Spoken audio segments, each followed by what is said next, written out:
En novembre de l'année dernière, la NASA a lancé la sonde DART. Et hier soir, à 1h14 du matin, en France, la sonde a percuté l'astéroïde Dimorphos.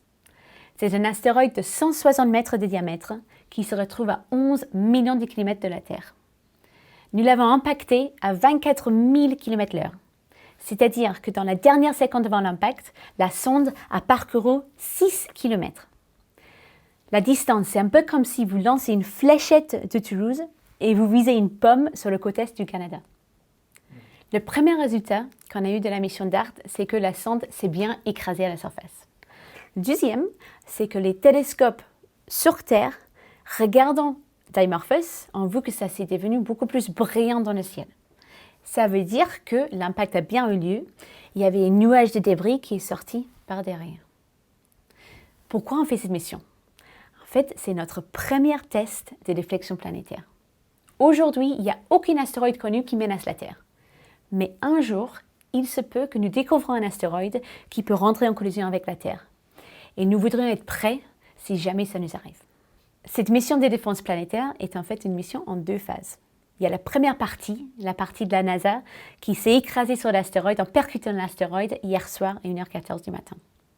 La suite, c'est la mission européenne, ERA, qui retournera sur la scène du crime pour caractériser en détail l'astéroïde et qu'est-ce qui s'est passé lors de l'impact. À l'ISA et Super-Héros, nous sommes intéressés par les propriétés physiques de l'astéroïde. Nous essayons de les comprendre afin de mieux interpréter l'impact de DART. Spécifiquement, avec les images DART, nous allons étudier le site de l'impact pour mieux comprendre les interactions entre la sonde et la surface. Pour ERA, je suis membre de l'équipe scientifique et je suis responsable pour le groupe qui vont analyser les données qui viennent de la mission ERA.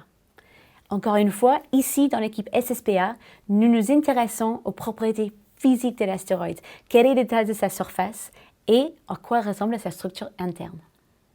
La mission DART est très importante à la fois pour la défense planétaire, pour comprendre comment les astéroïdes réagissent suite à un tel impact, et en deuxième pour la science. C'est la première fois que nous avons vu un astéroïde binaire, c'est-à-dire un astéroïde double. Jusqu'à hier soir, on ne savait pas du tout à quoi ça ressemblait.